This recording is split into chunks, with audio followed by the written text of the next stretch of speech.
Baik, terima kasih Pak Kepala BKPSDM.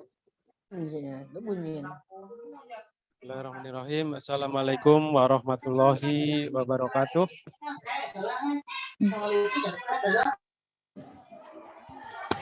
Alhamdulillahirrahmanirrahim. Salatu wassalamu ala asrofil anbiya'i wa mursalin wa ala alihi wa sahbihi ajma'in. Yang terhormat Bapak Kepala BKPSDM, kemudian Bapak dan Ibu yang tergabung dalam Panitia Seleksi Jabatan Fungsional P3K Guru tahun 2022, kemudian juga yang hadir secara offline berada di sini, Bapak dan Ibu pengawas SMP dan pengawas SD, kemudian yang hadir secara daring, Bapak dan Ibu kepala sekolah dan guru senior yang sudah ditetapkan sebagai tim penilai. Terima kasih atas kehadirannya pada pagi hari ini. Yang pertama, tadi sudah disampaikan oleh Bapak Kepala BKPSDM bahwa rekrutmen jabatan fungsional guru P3K tahun 2022 ini melibatkan panitia seleksi, baik itu sifatnya panitia seleksi nasional, kemudian panitia seleksi Kemendikbud, kemudian di kita ada panitia seleksi daerah, Panselda, yang sudah ditetapkan oleh pejabat pembina kepegawaian atau Bapak Bupati. Nah, atas dasar itu, Pansel juga membentuk tim penilai namanya, Bapak dan Ibu. Tim penilai seleksi jabatan fungsional P3K Guru. Tim penilai itu adalah terdiri dari Dinas Pendidikan, BKPSDM, pengawas sekolah, kepala sekolah, dan guru senior di masing-masing sekolah. Nah, Bapak dan Ibu, kita akan memulai dengan menyampaikan yang pertama secara singkat saja nanti, yaitu yang terkait dengan kita menyebutnya istilahnya pelamar. Pelamar yang akan mendaftar pada seleksi P3K Guru ini. Nah, pelamar ini adalah intinya dia THL, gitu ya, THL sebagai guru yang akan kita kelompokkan menjadi yang pertama namanya P1 atau prioritas 1. Nah, siapa prioritas 1 ini? Prioritas 1 adalah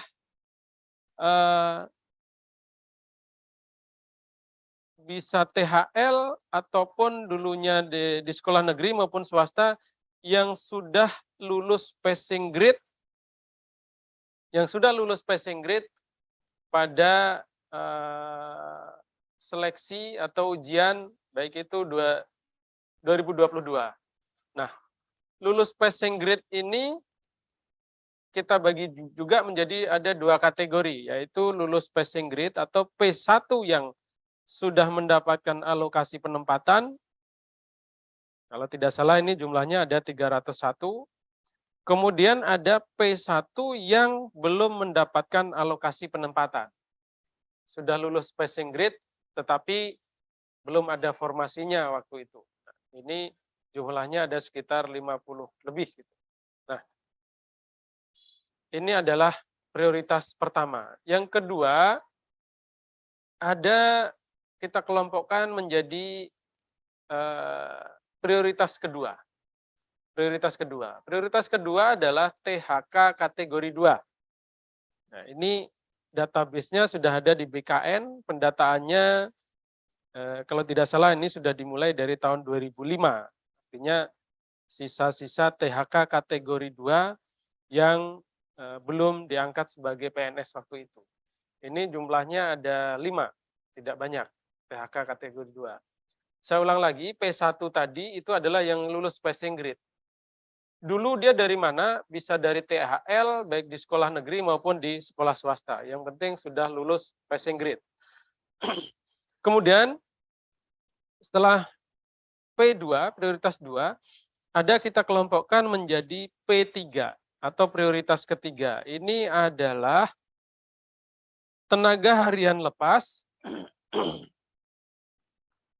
dia honor di sekolah negeri, sekolah negeri, kemudian ada datanya di Dapodik, statusnya sebagai guru, dan aktif sebagai guru minimal 3 tahun. Ini masuk ke dalam kategori prioritas 3 atau P3, yaitu guru aktif terdata di Dapodik selama minimal 3 tahun, kemudian di sekolah negeri. Nah, aktif di Dapodik lebih 3 tahun, tetapi dia di sekolah swasta tidak termasuk ke dalam prioritas 3, hanya di sekolah negeri. Nah, ini adalah pelamar gitu. Kemudian, nah saya baru masuk ke slide ya, yang tadi mungkin di slide tidak terlalu jelas disampaikan. Ya, sekarang kita masuk ke slide. Ada 3 jenis mekanisme seleksi guru P3K ini. Ada 3 jenis. Yang pertama diistilahkan dengan penempatan. Penempatan, yaitu diperuntukkan bagi P1 tadi yang sudah lulus passing grade. Nah, baik itu yang sudah ada penempatan maupun yang belum ada alokasi penempatan waktu itu. Artinya dia tetap harus ikut mendaftar, sekedar mendaftar. Nah, kemudian yang kedua itu ada jenis namanya seleksi, kesesuaian atau verifikasi, atau sering juga disampaikan dengan observasi. Observasi. Nah, untuk siapa observasi ini? Ini adalah untuk P2 dan P3. Nah, P2 itu tadi siapa? Itu THK kategori 2, yang datanya sudah ada di BKN. Kemudian P3 siapa? Seperti kita sampaikan di depan, itu adalah guru minimal 3 tahun di sekolah negeri, datanya ada di Dapodik. Nah, ini adalah P3. Kemudian ada jenis yang ketiga, yaitu seleksi atau tes, atau kita sering menyebut CAT. CAT, ini tentu tes tahapan terakhir. Kapan ini dilakukan? Ini adalah bertahap. Ketika di jenis pertama, penempatan ini seluruh formasi belum terpenuhi, maka dilanjutkan dengan observasi. Ketika diobservasi juga seluruh formasi belum bisa terpenuhi, baru dilakukan dengan tes CAT seperti biasa. Jadi ini tidak sekaligus dilaksanakan, tetapi ada tahapan-tahapannya. Nah, melihat dari data, di penempatan ini yang lulus passing grade belum mendapat alokasi penempatan tinggal sekitar 54 orang. Artinya kalau kita melihat data formasi yang sudah ditetapkan oleh Menpan RB, bahwa jabatan formasi guru itu dari seluruh tingkat secara total, baik tingkat TK, SD maupun SMP untuk Kabupaten Sijunjung adalah sebanyak 928 formasi. Tentu pasti kita akan melakukan tahapan observasi, karena masih formasi kita cukup banyak. Nah, nanti bagaimana tahapan observasi nanti akan disampaikan secara detail oleh narasumber yang lain, karena kami waktu itu secara bersamaan mengikuti kegiatan sosialisasi ini di Jakarta, ada pengawas, ada kepala sekolah, kemudian ada juga dari BKPSDM dan operator kepegawaian di Dinas Pendidikan dan Kebudayaan.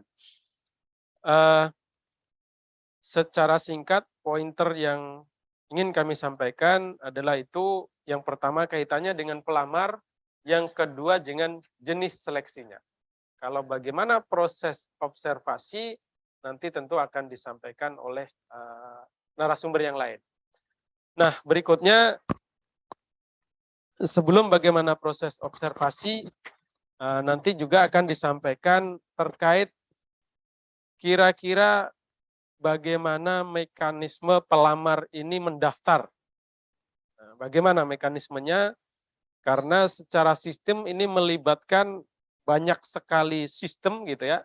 Nanti akan disampaikan secara detail supaya kita semua mendapatkan gambaran yang jelas oleh Pak Dodo. Pas tadi. Dari saya sementara mungkin seperti itu, sebelum nanti dilanjutkan dengan yang lain, kita kembalikan ke moderator Pak Usman atau bagaimana Pak? Silakan.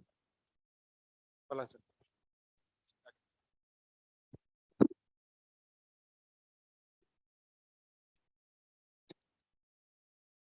Terima kasih Bapak Kepala Dinas Pendidikan dan Kebudayaan telah menyampaikan kepada kita semua tadi terkait dengan mekanisme seleksi CASN P3K Guru tahun 2022. Nah Bapak Ibu, tentu seluruh guru akan bertanya-tanya bagaimana cara mereka untuk memilih formasi atau mendaftar ke dalam formasi CASN yang disediakan. Terus mekanisme pendaftaran juga bagaimana, dan tim penilai melakukan penilaian bagaimana. Nah ini nanti akan dijelaskan oleh narasumber kita dari Pak Dodoy. Kepada Pak Dodoy, waktu dan tempat kita persilahkan, tapi kita mohon untuk tidak melebihi waktu 60 menit. Karena nanti ada ruang tanya jawab Bapak Ibu.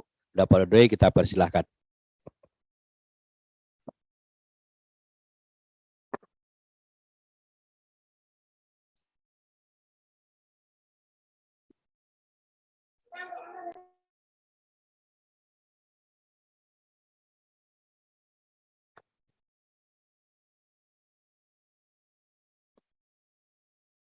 Baik. Assalamualaikum warahmatullahi wabarakatuh. Waalaikumsalam. Baik, mudah-mudahan dengar ya Bapak Ibu. Sebelumnya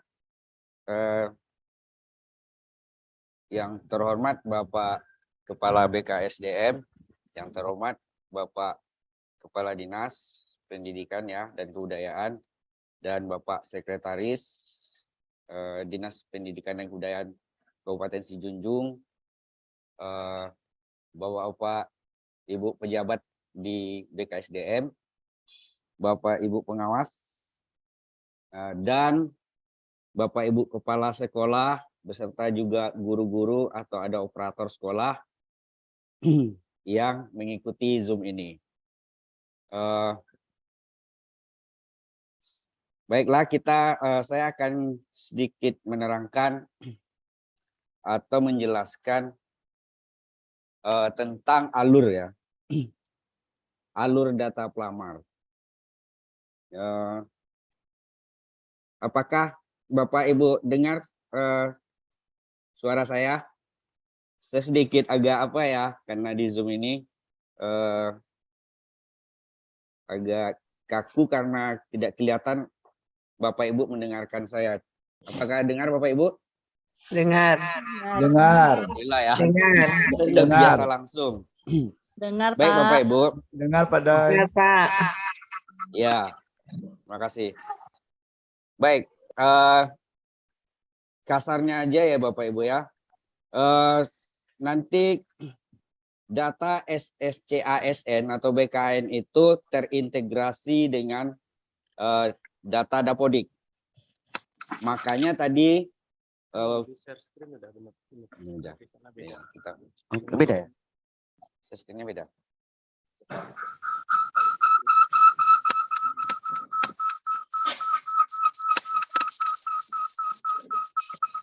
Yang ini.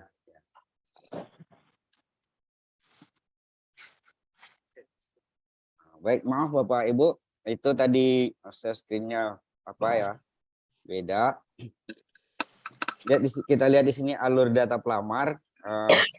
Pelamar harus terdeteksi di Dapodik. Saya lebih akan menjelaskan tentang alur datanya. Nanti untuk bagian teknisnya nanti ada Pak Ruswanto ya. Saya teknis aja di data. Kita lihat nanti si pelamar itu dia primary key-nya atau penghubungnya itu nanti NIK.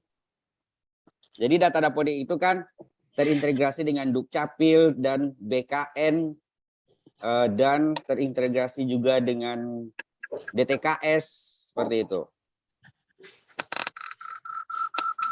Teruskan dulu ya. Ini alurnya aja, nanti saya terangkan ke bagian entitas data. Jadi kenapa di sini saya harus menjelaskan Bapak Ibu kepada kepala sekolah. Dapodik itu adalah tanggung jawab kepala sekolah. Tanggung jawab kepala sekolah yang di situ adalah sebagai sumber data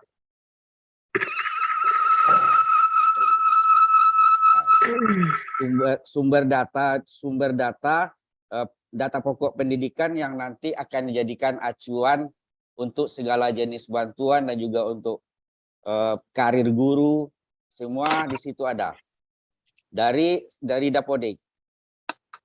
Jadi di Dapodik itu Bapak Ibu di situ akan diterangkan tentang satuan pendidikannya, lokasi tanahnya, peserta didik, kemudian pendidik dan tenaga pendidikan.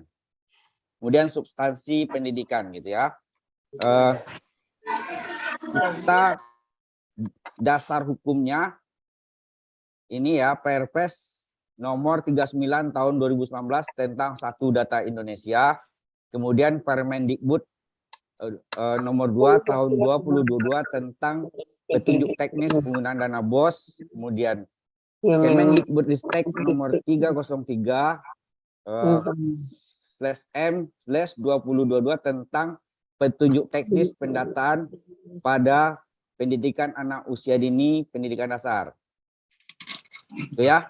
Nah, ini dasar hukum Dapodik Permendikbud nomor 75 itu tentang siswa ya. Kemudian ada juga tentang Satu Data Indonesia, ada juga tentang petunjuk teknis pada pendidikan anak usia dini, pendidikan dasar dan menengah. Di tengah itu tentang BOS. Nah, sekarang kita karena GTK, yang di sebelah kanan dasar hukumnya Peraturan Menteri nomor 19 tahun 2017 tentang kepala sekolah. Tentang Kepsek tidak mengajar kecuali PLT. Kemudian Permendikbud 22/2016 tentang jumlah rombel dan umur siswa. Ini permen ya. Permen 15/2018 itu tentang apa ya? Tentang beban mengajar guru. Artinya apa? Di dalam permen ini semua aturan ini teraplikasi di Dapodik. Jadi sekolah hanya mengentry data, nanti filternya sudah ada permen-permen yang tertera di sini. Seperti Permendikbud nomor 15 tahun 2018 tentang beban mengajar guru, pengawas dan kepala sekolah ya. Nanti jika tidak 24 jam, tidak dapat rombel, maka guru tidak akan valid datanya di Info GTK. Nanti kita terangkan detail ya. Dan Permendikbud nomor 16 tahun 2019 tentang linearitas. Jadi linearitas itu tentang linearitas juga ada teraplikasi di Dapodik. Makanya ada guru SMP, IPS, kemudian lulus P3K, dia sertifikasi, lulus P3K SD. Itu dia langsung karena di Permen 16 2019 tidak perlu dikonversi, secara otomatis sertifikasinya atau TPG-nya atau beban mengajarnya diakui di server. Maka bisa dibayarkan. Seperti itu ya. Itu di Permen 16 tentang linearitas. Nah, pemanfaatan Dapodik ini ada, kita tidak perlu terangkan lebih jelas ya. Di sini sudah ada sampai ke kementerian lembaga lain yang akan terintegrasi dengan Dapodik seperti Jaga KPK, Dukcapil, SCA, CASN, Menpan, dan Pemda. Nah, ini aturan-aturannya. Ini tentang ada di menu Dapodik ya, tentang instrumen KPK. Bunyikan Juga jadi itu. sekolah harus mengisinya. Udah ya. Terus, nah di sini. Jadi Bapak Ibu, mohon Bapak Ibu kepala sekolah itu melakukan supervisi dan manajerial terhadap pendataan Dapodik. Jadi karena Dapodik itu tanggung jawab mutlak dari kepala sekolah. Nah, ini kualitas data. Jadi alurnya ya, alur dari GTK, alur karena sekarang kita berbicara tentang P3K, maka sedikit diterangkan alur data P3K itu. Nah, ini tampilan Dapodik di sekolah Bapak Ibu ya, yang menerangkan jumlah ruang, jumlah guru, jumlah tendik, dan jumlah peserta didik. Berarti di sini ruangannya 11, kemudian jumlah guru 8, jumlah tendik 2, peserta didiknya 157, dan rombelnya 6 rombel. Nah, di sini ya. Nah, di aplikasi ini Bapak Ibu juga mempunyai link. Mungkin Bapak Ibu kepala sekolah banyak yang kalau yang baru belum memperhatikan ini, tapi harus tahu karena ini semua adalah fakta integritas dan tanggung jawab kepala sekolah dalam menyampaikan data ini. Makanya lembaga lain yang menarik Dapodik ini percaya gitu. Karena nanti pertanggungjawaban seluruh data yang dikirim adalah tanggung jawab kepala sekolah. Ini ya, menu-menunya, menu sekolah, menu Sapras, menu GTK. Kita akan nanti fokus ke GTK aja. Penyampaian data GTK, kenapa Dapodik dipercaya untuk diambil datanya? Karena ini, secara digital setiap pengiriman data sebenarnya Bapak Ibu harus mengetahui si operator itu membuat perjanjian integritas secara digital atas nama kepala sekolah. Jadi setiap mengirim data, klik kirim, kirim data ke server, saya yang bertanda tangan di bawah ini selaku kepala sekolah SDN 1 Muaro menyatakan dengan sesungguhnya bahwa data yang dikirim ke server Dapodik Kemdikbud telah diperiksa kebenarannya dan sesuai dengan fakta di sekolah yang saya pimpin. Jadi jika yang dihantarkan itu adalah data TMT 2005, berarti Bapak Ibu di sekolah sudah siap dengan berkas pendukungnya, gitu kan? TMT 2005 dan sudah siap dengan SK pembagian tugasnya sebagai bukti bahwa benar guru itu mengajar semenjak tahun itu.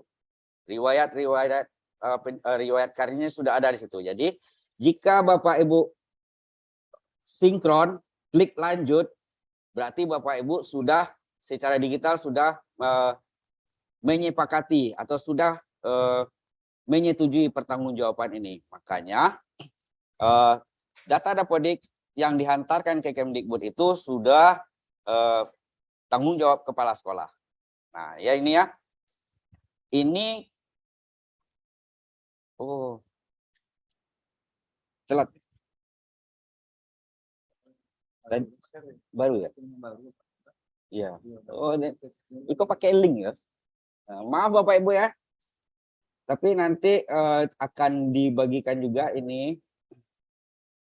Intinya ya. Intinya dari yang diterangkan tadi bahwa setiap pengiriman data sekolah itu adalah tanggung jawab kepala sekolah. Jadi Bapak Ibu harus hati-hati, harus mencek operatornya apakah sudah benar.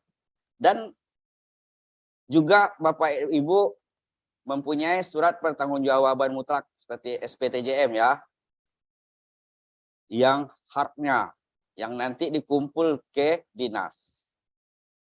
Nah ini tampilan entry-nya supaya untuk tahu aja, kita teruskan ya. Artinya data Dapodik, data GTK itu harus di saat Bapak Ibu memasukkan NIK, maka langsung dicek dulu ke Dukcapil Bapak apakah sudah benar.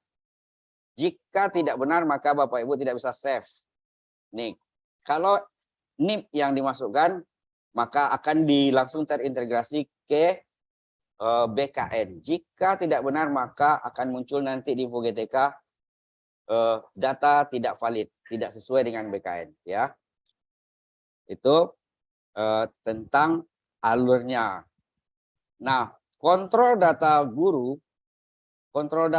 itu semua guru harus bisa melihat info GTK ya. Stop lagi.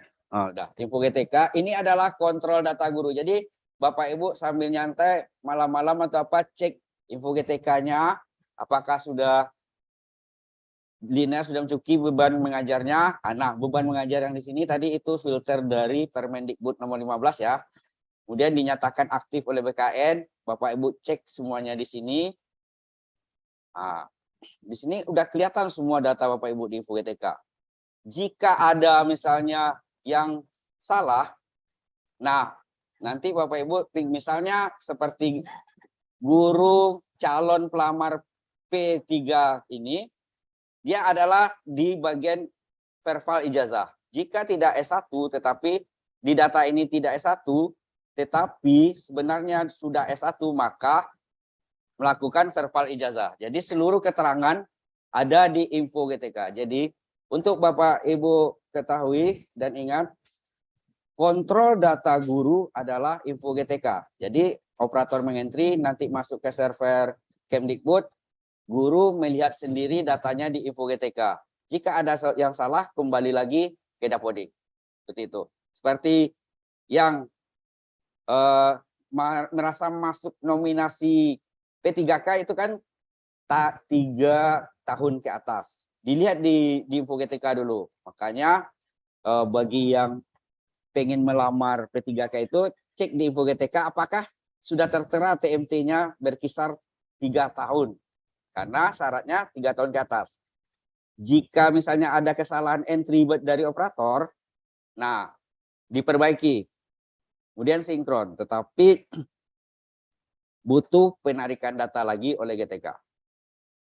Itu ya Bapak Ibu. Jadi apapun itu tentang data guru, kontrolnya adalah info GTK. Jadi kalau ada yang ngeluh-ngeluh, ke info GTK aja. Kan banyak yang nanya, Pak Dodoy, data saya seperti ini, saya juga lihatnya info GTK ibu-ibu itu nanti, atau bapak-bapak. Kemudian jika ada kesalahan, perbaikinya di Dapodik juga, seperti itu. Nah, terus kita lanjut ya, lanjut ke ini ya, keakuratan data dengan Dukcapil ya, tetap nama peserta didik, jenis kelamin, nama ayah, nama ibu gitu ya, kunci data sama. Nah ini kita kembali ke sini. Nah itu tadi Bapak Ibu alur dari Dapodik tentang GTK yang akan ditarik oleh SCASN BKN. Nah, pertama nanti NIK-nya harus benar ya. Nah, ini tata caranya. Tata cara pendaftaran ini nanti seleksinya dilaksanakan lewat portal SSCASN bkn.go.id. Meski sekarang masih belum ya. Belum ada pengumuman kapan resminya dibuka. Kemarin saya GTK katanya seminggu lagi. Tapi mungkin bagian BKSDM juga lebih tahu, nanti kita tunggu informasinya ya. Nomor 2, kemudian pelamar wajib mempunyai email. Pelamar yang telah memiliki akun dapat melakukan pengkinian, artinya pemutakhiran data. Jadi yang sudah mempunyai akun bisa melakukan pemutakhiran data. Kemudian bagi pelamar yang belum mempunyai akun, wajib membuat akun menggunakan nick di laman SSCASN. Jadi nanti kalau sudah dibuka, siapkan aja berkas-berkasnya, kemudian mendaftar di SSCASN. Nanti cara mendaftarnya juga ada di sini, atau nanti akan dibagikan aja ke guru yang bersangkutan, gitu kan. Pelamar yang telah memiliki akun melakukan pendaftaran sesuai tahapan portal SSCASN. Nah, lebih lanjut lowongan seleksi P3K ini akan dilihat pada laman guru p3k.kemdikbud.go.id. Jadi Bapak Ibu biasakan jangan tanya sana sini info ya. Karena kita semuanya berbasis web, maka tanyakan ke webnya aja. Tanyakan aja ke webnya. Jadi supaya Bapak Ibu jangan pusing, kece orang kok gitu. Kata orang yang di sana beda lagi. Nah, untuk itu Bapak Ibu bisa lihat di guru PPK ya, p3k.kemdikbud.go.id. Bisa dilihat di situ nanti apa tentang melamar kapan, apakah sudah bisa, seperti itu. Di situ semuanya nanti. Nah, prioritas pelamar prioritas wajib mendaftar pada sekolah tempat bertugas adalah sepanjang tersedia dan sesuai sertifikat pendidik. Itu yang pertama. Kemudian yang kedua, apabila tidak tersedia kebutuhan yang sesuai dengan sertifikat atau kualifikasi akademik dimiliki oleh sekolah tempat tugas, maka pelamar prioritas bisa mendaftar ke sekolah lain. Nah, ini nanti apa ya kelanjutannya ya. Kemudian pelamar memilih jabatan portal nasional sesuai dengan kualifikasi pendidikan akademik atau sertifikat pendidik berdasarkan surat edaran Direktur Jenderal Guru dan Tenaga Kependidikan nomor 4757/B/GT titik 01.01 garing 2022 ya, tentang lowongannya. Nah, ini bagi yang ingin mendaftar nanti berkas yang harus disiapkan seperti di bawah ini ya. Scan KTP elektronik asli atau surat keterangan asli yang dilakukan perekaman kependudukan yang dikeluarkan oleh Dinas Kependudukan dan Pencatatan Sipil, Duscakpil ya. Kemudian pas foto berwarna ukuran 200 KB. Scan ijazah asli paling rendah S1. Kemudian transkrip nilai asli. Sertifikat pendidik asli ya. Surat pernyataan diketik bermaterai gitu ya. Yang kelima. Itu yang harus disiapkan nanti untuk mendaftar di SSCASN. Mudah-mudahan Bapak Ibu nggak ngantuk ya. Nah, kita lanjutkan. Nah, sebagai informasi jadwal resmi dan lowongan yang dibuka dapat dipantau secara berkala melalui guru ppk.kemdikbud.go.id. Jadi Bapak Ibu jangan tanya aja ke webnya. Dan nanti yang lebih berkompeten lagi misalnya ke BKSDM atau Dinas Pendidikan. Nah, seperti itu ya, supaya Bapak Ibu tidak mendapatkan informasi yang akurat. Biasakan Bapak Ibu itu mendapatkan informasi itu dari sumber yang jelas dan berdasar. Gitu ya Bapak Ibu, supaya tidak panikan lagi, apalagi kita biasakan memberikan informasi itu seperti Dapodik juga berdasar dan tahu sumbernya, jelas sumbernya. Karena informasi itu kan mempengaruhi jiwa. Jika informasinya tidak bagus, maka akan mempengaruhi juga. Nah, Ini bisa di-share nanti webnya bagi yang belum tahu. Ini ya. Ini proses-prosesnya, alur dari melamarnya, daftar akun, login. Kalau bagi yang sudah mendaftar, login, lengkapi biodata, memilih formasi, mengikuti seleksi, dan terus sampai ke portofolio.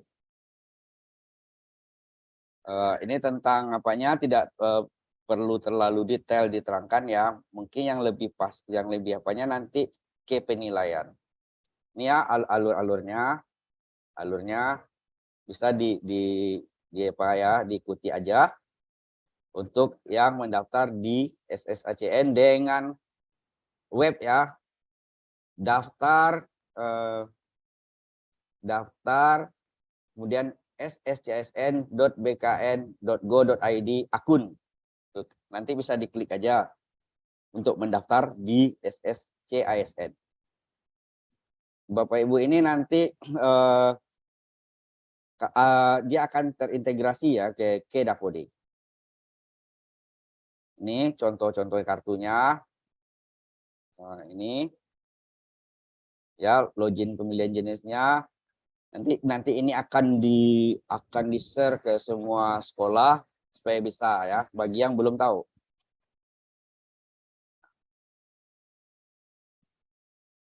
Terus sampai juga ini tadi KTP diupload, scan ijazah asli, scan transkrip nilai, pas foto dengan latar belakang merah pas fotonya. Kemudian sertifikat pendidik. Ya bagi yang memiliki ya. Ini ada lagi sampai ke login pemilihan jenis seleksi ya, nanti bisa diikuti di portalnya. Jadi nanti Bapak Ibu tinggal mengikuti langkah-langkahnya aja, yang penting masuk dulu ke SSCASN kalau sudah nanti dibuka ya.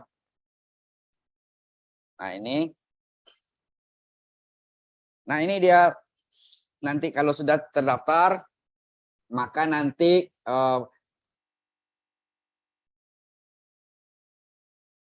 pelamar P2 dan P3 itu mendapatkan diobservasi dulu atau dinilai dulu seperti ini, Pak ya. Satu yang akan penilaian kesesuaiannya itu kompetensi, kinerja, latar belakang, kemudian tim penilai, kepala sekolah, guru senior, pengawas, dinas pendidikan, terakhir BKSDM. Nah, tentang penilaian ini nanti akan diterangkan oleh Pak Ruswanon ya, atau Bapak Ibu pengawas ya, yang lebih pasnya nanti. Kemudian nanti ini alurnya. Nah, ini mekanisme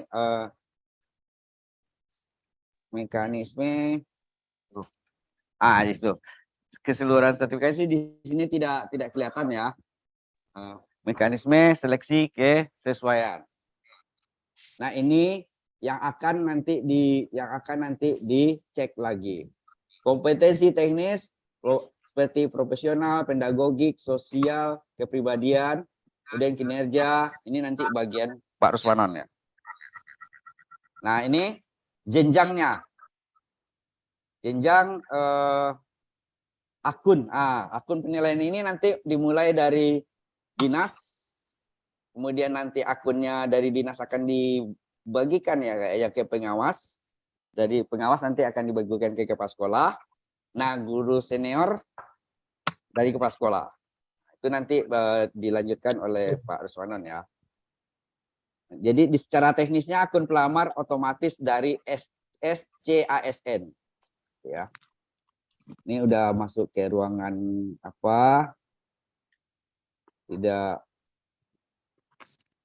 Nah, kayaknya kalau yang ini kita sudah masuk ke wilayah pengawas ya, wilayah Pak Ruswanon.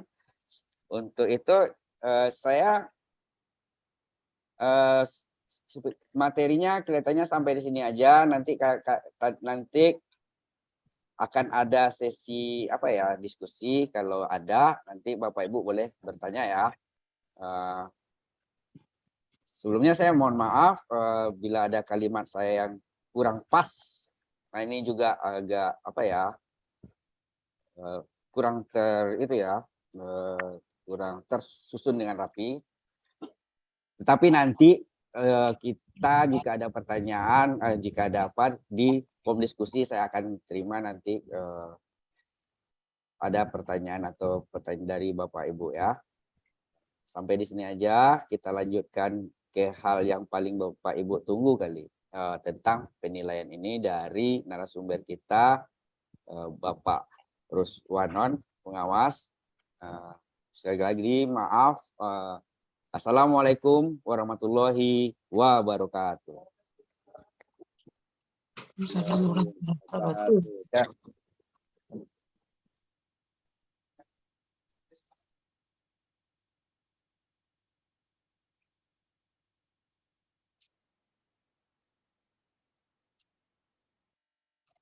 Makanya kayak dalam kuliah baskom. Jamuan apa namanya itu?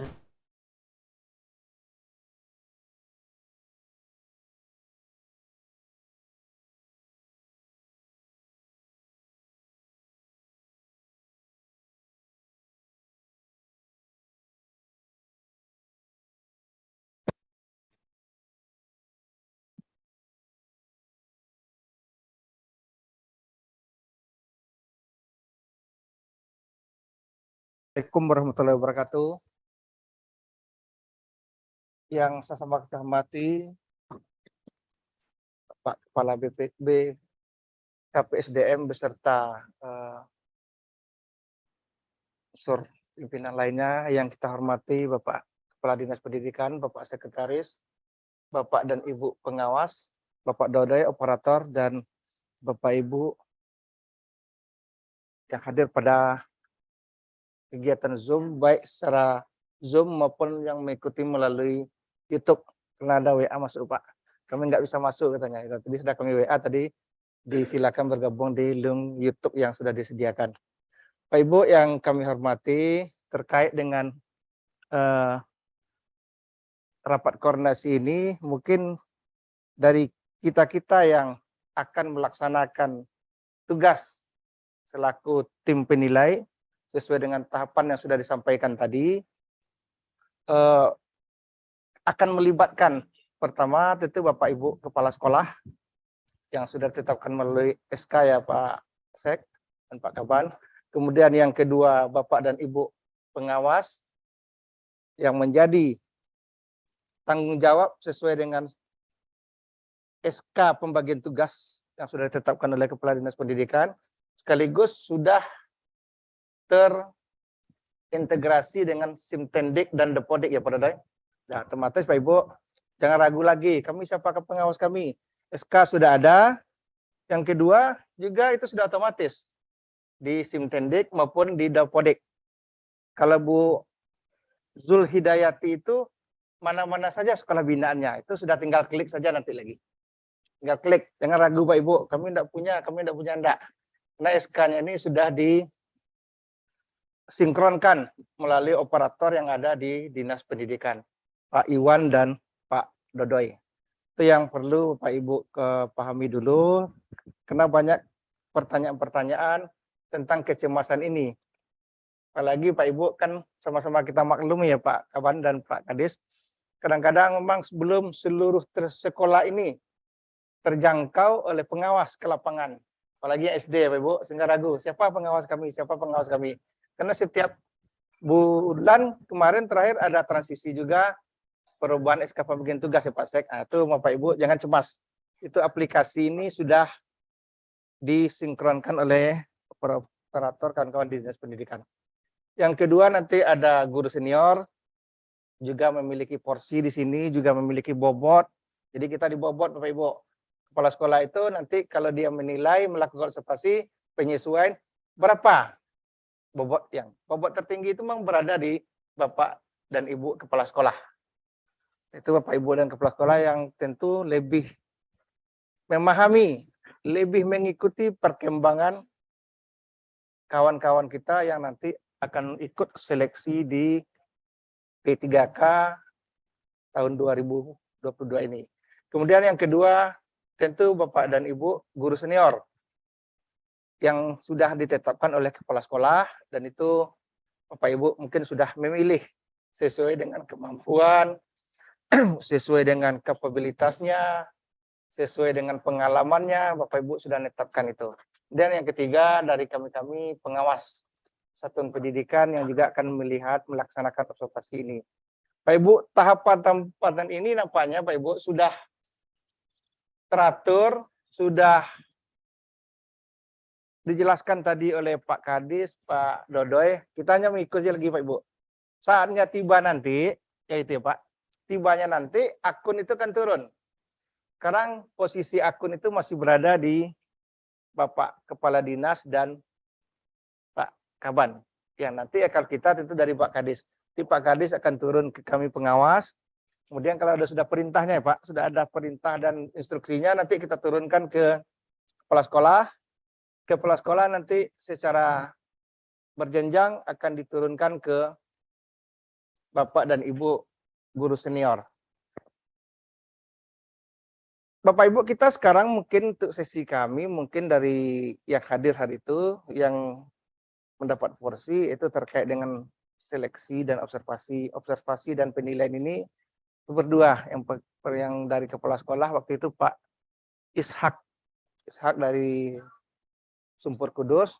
Sekarang izin ya Pak, izin karena ada kegiatan dinas luar. Dan kami yang mewakili Bapak Ibu. Pertanyaan-pertanyaan ini sebetulnya sudah sering disinggung oleh kawan-kawan di sekolah.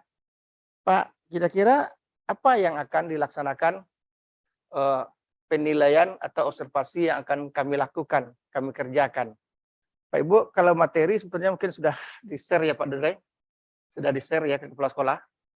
Belum ya, nanti mungkin akan di-share terkait dengan bukan mengenai apa itu yang penilaian dan observasi, tetapi kira-kira apa bahan yang perlu Bapak Ibu silakan dibaca, diliterasi untuk memberikan keyakinan kepada kita bersama sehingga kita kuat melaksanakan tugas ini Pak Ibu. Nah, ini yang perlu disikapi oleh kita-kita, Bapak Ibu kepala sekolah, Bapak Ibu pengawas yang hadir di sini. Kami sudah share ya Pak Ibu materinya.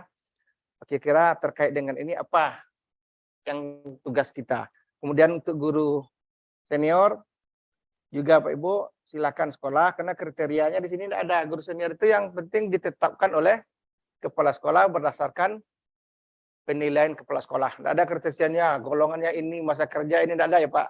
Tidak ada ditemukan seperti itu Pak Ibu.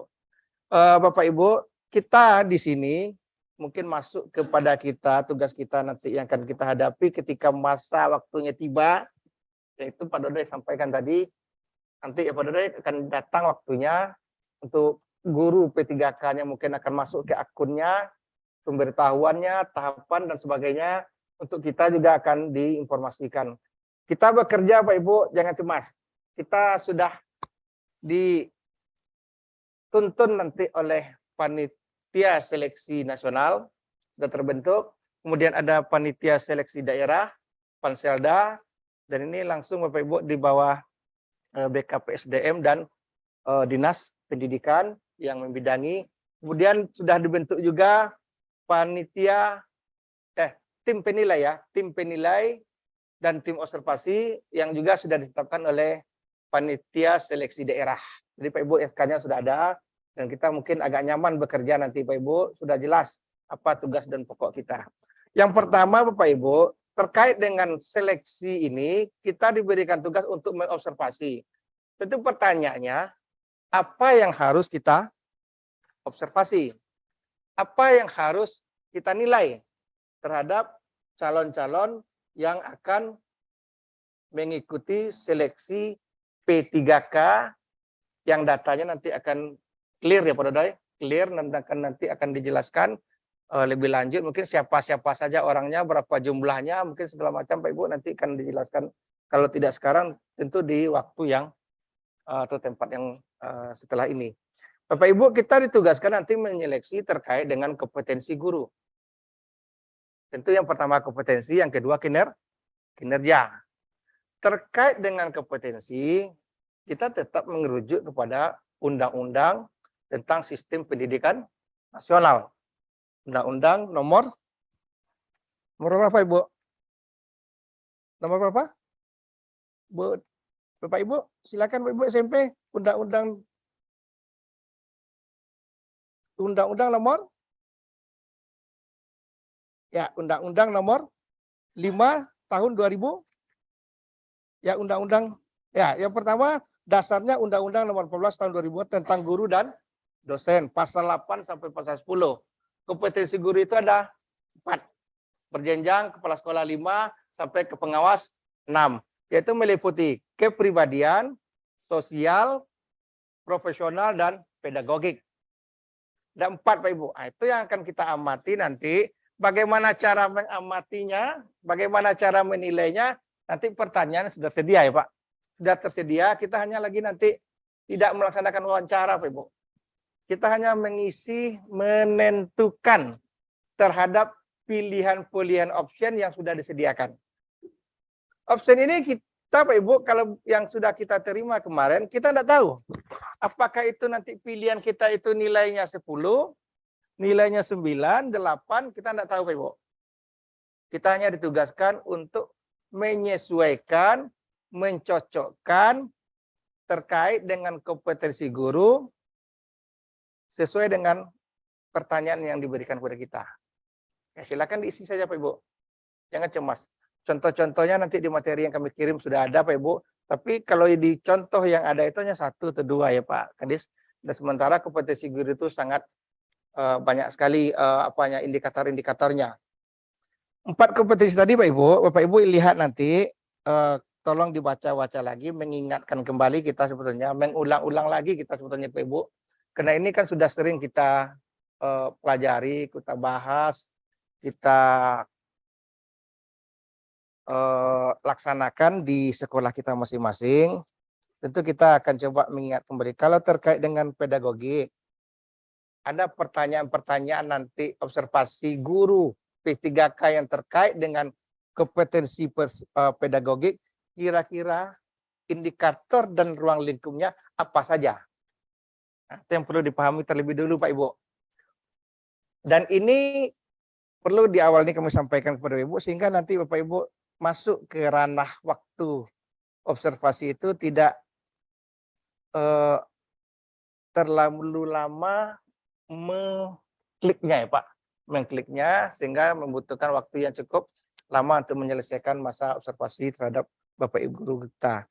Misalnya contoh terkait dengan pedagogik, bagaimana terhadap kemampuan Bapak Ibu guru kita ini menguasai karakteristik peserta didik.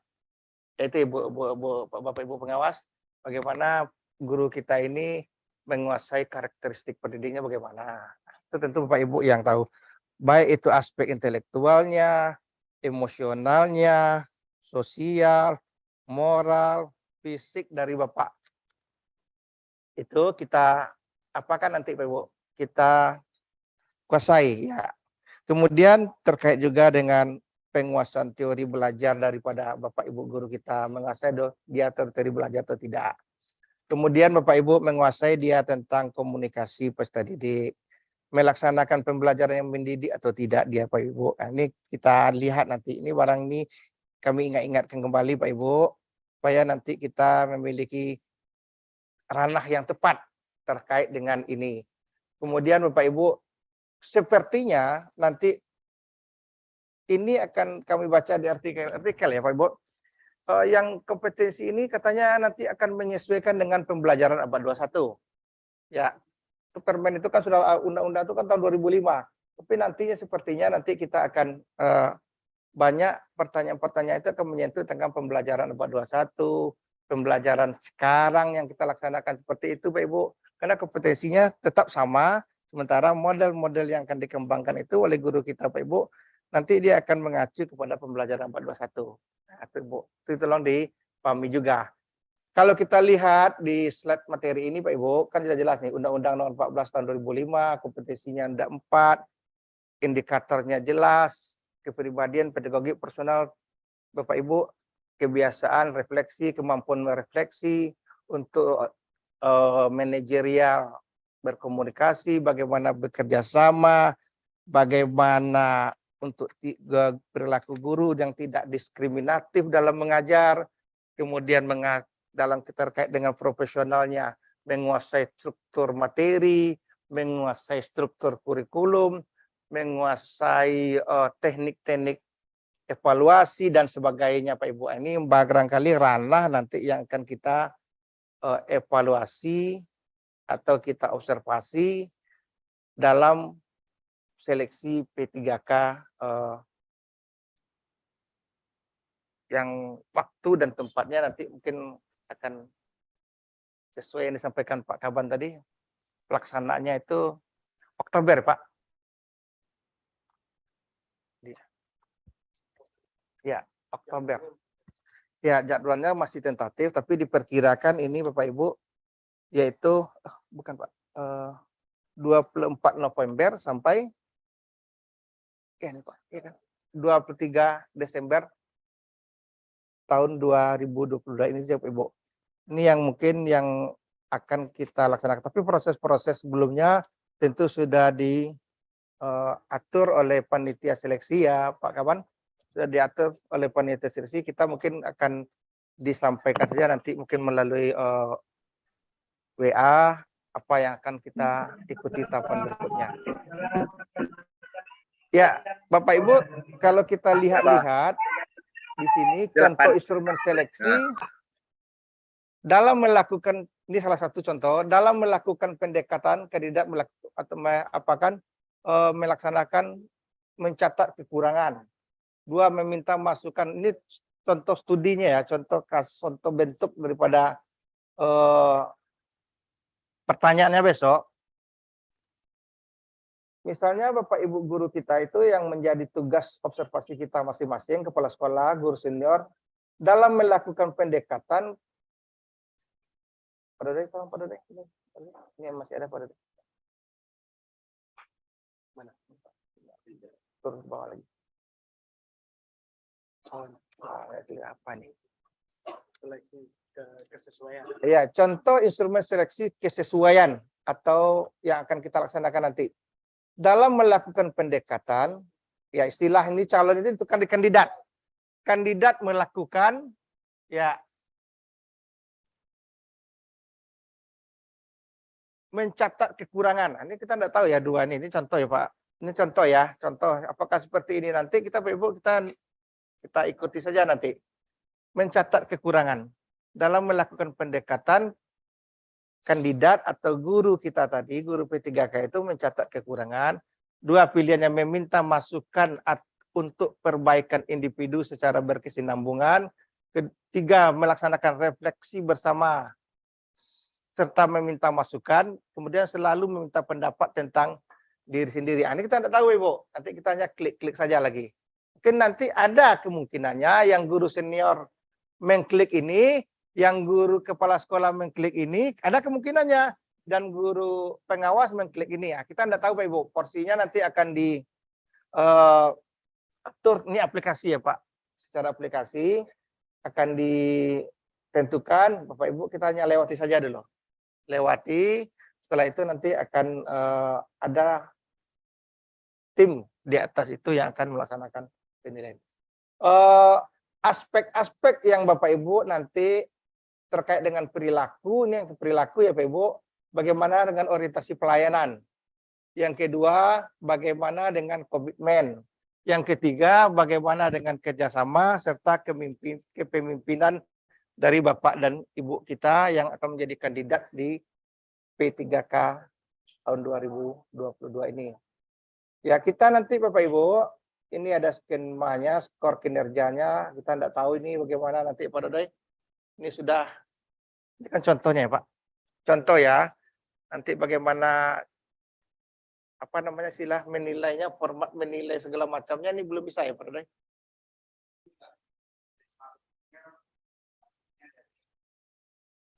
Iya, ini Ibu, dari jawaban yang kita laksanakan nanti akan diolah seperti ini. Akan diolah langsung seperti ini. Nah, kita tidak tahu Ibu, kalau kita sebagai tim penilai tidak mempunyai kewenangan terhadap ini. Kita tugasannya kita laksanakan observasi dan kesesuaian saja. Apakah sudah cocok atau belum ya kita silakan isikan. Ya Bapak Ibu. Ini barangkali Bapak Ibu dari kita tim penilai Pak. Ya. Ini mungkin Pak lah ya nanti ya Pak. Ini ya. Ya, nanti ditambahkan nanti kekurangan nanti Pak Ibu akan tambahkan lagi oleh Pak Kepala Dinas. Karena waktu itu kita dapatkan ya Pak pesertanya lebih dari ribuan ya Pak Ibu, ratusan ya. Ratusan kita dengarkan materi ini, kalau duduk bagian belakang kita dapat, ya kita agak sebetulnya ada contoh-contoh isian ini ada ditampilkan kemarin. Bobotnya berapa, ininya berapa. Tapi Pak Kira, Pak Ibu, kita nanti ikuti saja di materi yang sudah di-share itu. Mudah-mudahan nanti kita bisa lebih paham. Mungkin untuk sementara itu Pak Sek yang dapat kami sampaikan. Mari kita persiapkan Pak Ibu, kita yang dilibatkan di sini, yang sudah dapat kepercayaan di sini dari pemerintah daerah, kita coba mempersiapkan diri kita lagi. Mudah-mudahan penilaian dan observasi yang dibebankan kepada kita, pekerjaan ini dapat kita laksanakan secara jujur, dengan integritas yang bagus, dan tentu kita tidak ingin diskriminasi ya Pak, terhadap pelaksanaan tugas yang dibebankan kepada kita. Demikian saja dulu, kita serahkan lagi kepada Pak Sekretaris, mungkin ada tambahan dari Pak Kadis, Pak Dodoy, atau yang kawan-kawan dari BKPSDM yang juga hadir bersama di kegiatan kemarin. Demikian saya, wabillahi taufiq hidayah. Assalamualaikum warahmatullahi wabarakatuh. Waalaikumsalam warahmatullahi wabarakatuh.